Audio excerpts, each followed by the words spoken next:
My trip to Bosnia started off with a strange coincidence. On this 90-minute flight, I woke up exactly as we were passing over the small town of Visoko. So my first glimpse of the site I had come to study came as an aerial view, and I even had time to take this picture. Is this the pyramid I had come to hunt for? Only time would tell. I'm John Contreras, and behind me is one of the excavation sites in the Bosnian Valley of the Pyramids. My goal here this week is to once and for all settle, at least for myself, the question of whether the Bosnian of the Pyramids is authentic or not. This is just one of many excavation sites, and as you can see, there's not a whole lot of activity going on, so I had the whole place to myself. Hopefully I'll come up with some answers. I arrived in this town of 46,000 people on the day of the festival, marking the start of the excavation season. I quickly made friends, and I watched the pageant showcasing local talent.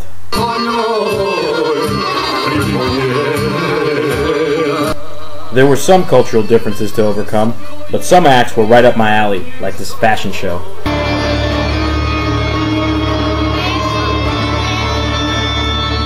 And freeze! That's Dr. Samir Osmanagic in the bottom left-hand corner. He's the original discoverer of these pyramids, and I got to shake his hand and hear his speech. I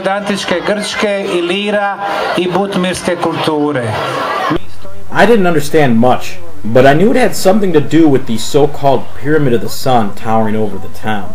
Now, he's a national hero here in Bosnia, and in order to understand him a little bit better, I read his book, cover to cover. And there's more to Dr. Osmanagic than meets the eye. This is a land which has been torn by war and civil conflict, but resurrected in a way by one man who says he has discovered behind me here not only the first pyramid on the entire European continent, but the largest, biggest valley of pyramids in the entire world.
Despite warnings from the embassy and locals about unexploded ordnance and landmines, I wandered off of the marked path to collect data.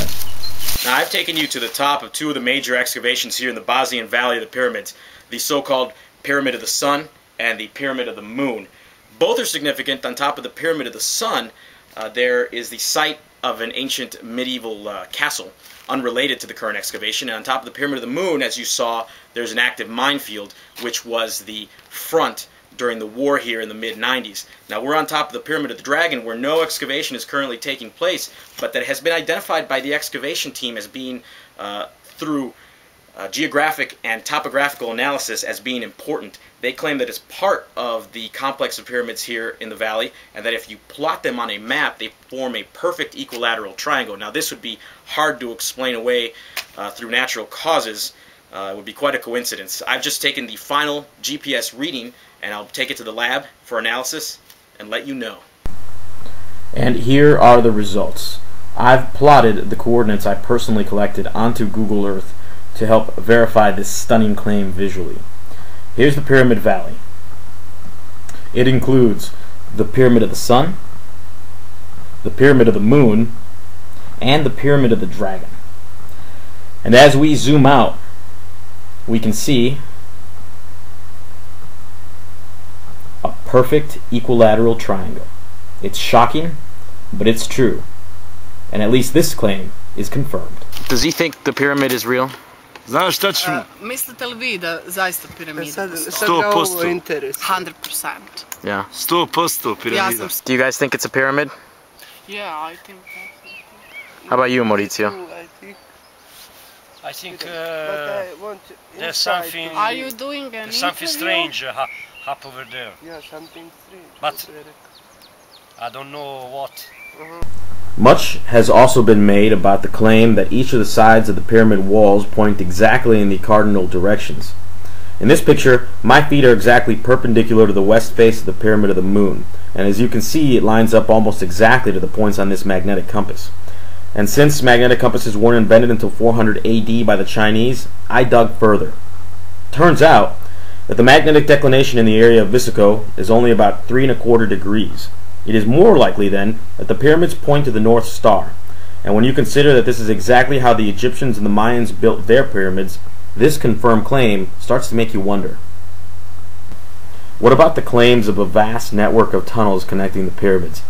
Having visited the tunnels in Egypt, I can say that the two don't look similar, but Bosnia has a very different climate and geologic change happens a lot slower in the dry deserts of Egypt.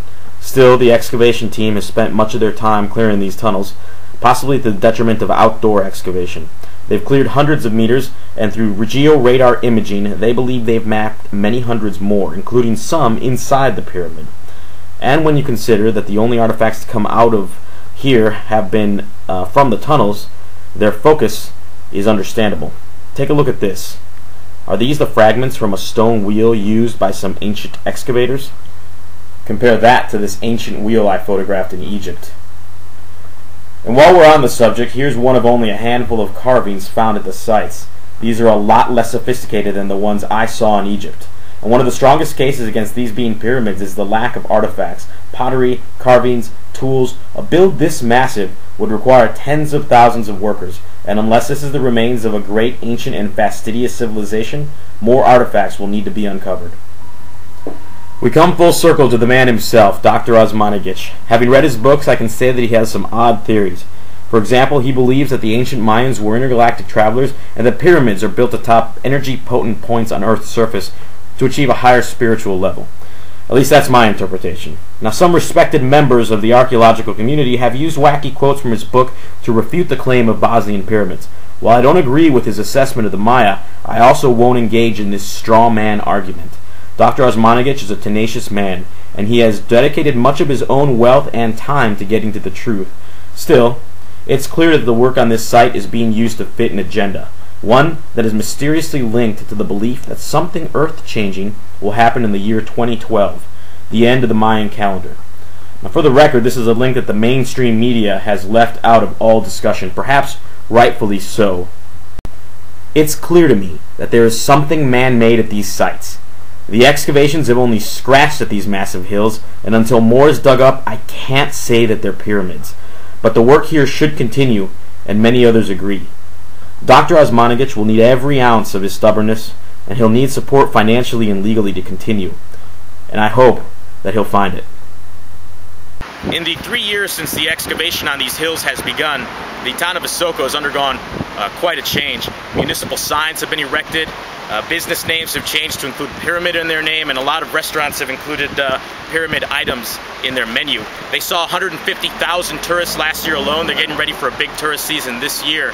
And this town has suffered a lot in recent years, both through a long civil war and a lot of economic upheaval. They've had to switch from a socialist system to a capitalist system, and the global economic downturn has hit them as well.